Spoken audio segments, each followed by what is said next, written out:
દેવાનો જે રિવાજ છે તમને થોડી વારમાં એ દેખાડશે જે પ્રમાણે હોય જય શ્રી કૃષ્ણ, જય માં મોગલ હર મહાદેવ. કેમ છો બધા? મજામાં જશો. અને આજે આપણા મીનાક્ષી બેન નો આવડો આવી ગયો છે, તો એમાં એના કપડા, પછી આ કોસ્મેટિક નું બધું, એનો સૂડો, પછી આ છે ડ્રાયફ્રૂટ, આ શ્રીફળ, પડો અને બીજા જે એના ઘરેણા હોય એ બધું આવી ગયું છે. અને જે બીજી વસ્તુ લેવા છે ને હું તમને આગળ બતાવીશ.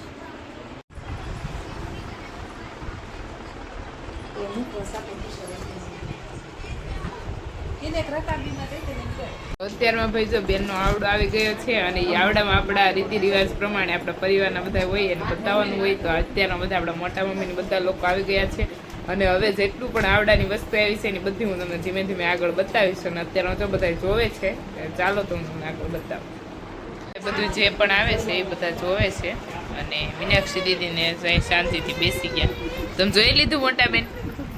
તમે જોયું? જોઈ લીધું? એ પીયું? તો અત્યારમાં મોટા બેન ની બધી સાડી નીકળે છે ધીમે ધીમે, અને બધી સાડી અને કપડા હું તમને બધા આગળ બતાવીશ.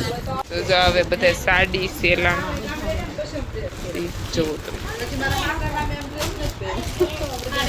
મોટા બેન ના બધા કપડા આવી ગયા છે, તો આપણે જોઈ લઈએ. આપણે જોવાના બાકી જતા. આ પણ સાડી છે, આ પણ સાડી છે. વાહ! અને આ મસ્ત સાડી હેન્ડવર્કમાં છે આખી. આ પછી મોટા બેન બધા પહેરશે ને ત્યારે હું તમને બતાવીશ. આ હેન્ડવર્કની છે. આ સાડી બધાથી બહુ મસ્ત છે. અને આ સાડી બાંધણી છે ને, આ બાંધણી છે.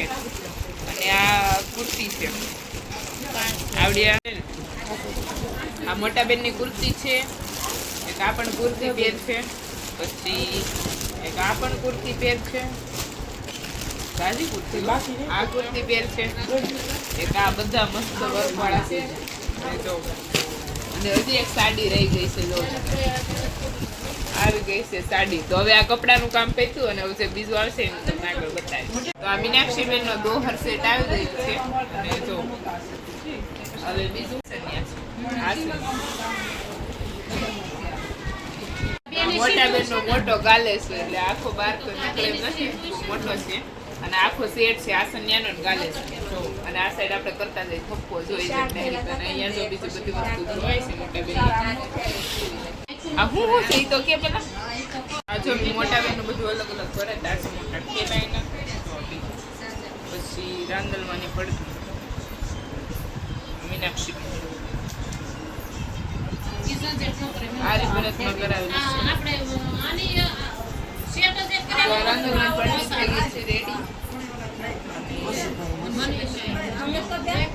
આ છે મોટા બેન નો પડદો છે.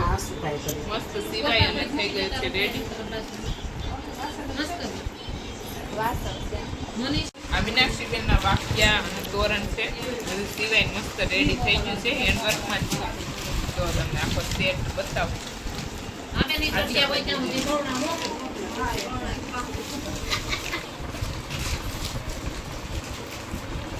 આ છે મીનાક્ષી બેન નો સેલ.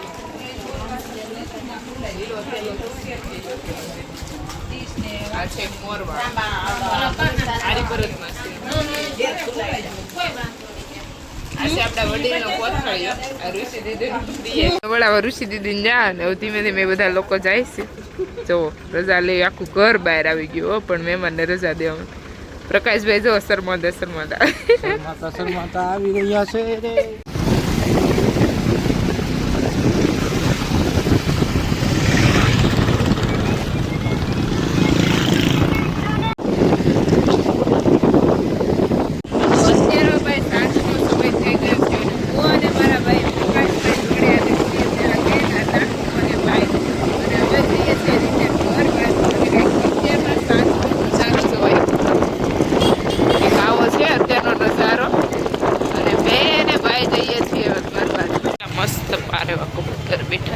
મહુવાથી આવી ગયા છે, અને મહેમાન પણ આજે પડો દઈ અને જતા રહ્યા છે. એટલે અત્યારમાં આપણે ભાઈ મીનાક્ષી દીદીના વાસણ ખોલી અને બધા જોવાનું કામ ચાલુ કર્યું છે.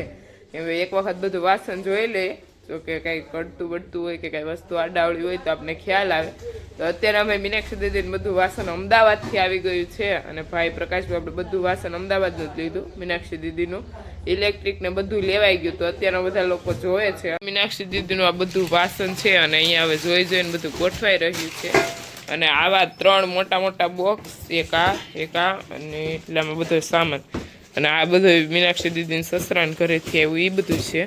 અને અહીંયા આપણા બધા વાસણ છે. એટલે આ રૂમ આપણે બેડ લઈને ખાલી કરી હતી નહીં ભાઈ? પાછી ભરાઈ ગઈ ને એટલે આ રૂમ આપણે મસ્ત ખાલી કરી હતી અને પાછી ભરાઈ ગઈ મીનાક્ષી બેનના સામાનથી. ભાઈ અત્યારમાં મીનાક્ષી દીદી બનાવે છે ભાખરી અને જો મસ્ત મસ્ત ભાખરી રેડી થઈ રહી છે. અને અમારો ગેસ જો આ કયો ગેસ કહેવાય ભાઈ? નાઈટની વાડીનો ને આપણો ઘરનો છે પણ નાઈટની વાડીમાં ગેસ છે. મોટા વરાની રસોઈ વરાની બનાવવાની હોય ને એના માટે મોટા ગેસ છે. હા પણ આપણે અમારો ગેસ ટૂંક સમયમાં વરો થવાનો છે કારણ કે મહેમાનો હવે વધવાના છે. એટલે અમારો ઓલો ગેસ કઈ પૂરું પડે એવું છે નહીં એટલે મોટો ગેસ ચાલુ કરી દીધો છે. અને પાછી એક પ્રોબ્લેમ એ કે અમારે જે ડબલ ચૂલા વાળો ગેસ હતો ને ખરાબ થઈ ગયો હાર એટલે 3 ગેસ ચાલુ કરવા પડશે મહેમાન આવશે ત્યારે. એટલે એ પ્રકાશભાઈ હરખો કરાવી દેશે. રેડી ડોક્ટર સાહેબ રેડી પાટું મારી રેડી. તો ભાખરી ખાઈ રહ્યા છે પ્રકાશભાઈ એન્ડ મમ્મી એન્ડ પપ્પા. મસ્ત બે છે ચા અને બધા આવી ગયા છે રસોડામાં અને સાથે સાથે ભાખરી સાથે થઈ રહી છે. સમય આવી ગયો. હા હવે શિયાળો આવે એટલે બધા રસોડામાં ખડકાય છે. આ ફિક્સ જ છે હર વર્ષની અમારી કહાની. તો અહીંયા બની છે ભાખરી અને પ્રકાશભાઈ લપેટ રહે સુબે સુબે ભાખરી. દેખો ઓછું ખાય છે નગર મારી કરતા વજન આગળ નીકળી છે. તો ચાલો ભાઈ હમણાં આવું બધું થોડુંક કામ ને એવું બધું હાલે છે અને તૈયારી ને એવું બધું છે અને બધા કરે છે પોતપોતાનું કામ. તો અત્યારના ભાઈ આપણે બનાવવાના છે સાબુ. તો એના માટે મમ્મી તૈયાર કરી રહ્યા છે શોબેજ કટિંગ કરીને અને મોટા બેન બોક્સ લઈને આવ્યા. તો ટ્રોલી બેગનું ખાલી કરી નાખ્યું. તો આની અંદર હવે મારે પ્રોડક્ટનો સામાન મીનાક્ષી દીદી ભરી લેશે રાઈટ. તો અત્યારે ભાઈ આ બધું ચાલે છે અને પ્રકાશભાઈ અને ઋષિદા દીદી બંને બાંધવા જ બેઠા. આ બંનેનું કામ શું છે? બાંધવાનું. બેને અણી કાઢે છે પ્રકાશભાઈ, તમે જોઈ શકો છો. આ બંને ભારુનું કામ જ છે બાંધવાનું. તો આપણું બધું પ્રોડક્ટનો સામાન ખડકે છે આપણા પ્રકાશભાઈ એન્ડ મીનાક્ષી દીદી. જો આપણા ઘરે લગ્ન છે તો આપણે લગ્નની તૈયારી કરવાની એને બદલે મારી પ્રોડક્ટ ગોઠવે એવું કામ કરે. તો અત્યારમાં જો ભાઈ મમ્મી જય શ્રી કૃષ્ણ મહેમાન વળાવીને બધા કામે લાગી ગયા. અત્યારે જો આવું કામ ચાલુ છે. થાય એટલે ભેગું થઈ જાય. હમણાં એમ હતું કે આપણે વેકેશન રાખશું પણ એમાં તો ઓર્ડર બહુ વધવા પડ્યા છે. તો અત્યારના ભાઈ મમ્મી જો શોબેજ કટિંગ કરે છે અને આજે આપણે બધાને ધંધો ચડવું જ પડશે. આમાં કઈ જો આવી રીતના કંઈક કરે છે પેકિંગ. એ ભાઈ એ મોટા ભાઈ તું તો મોટી બેન છો. એ મોટા ભાઈ તુને હામું देखना नहीं चाहिए था तुझे. प्रकाश भाई तो इग्नोर मार दे हो.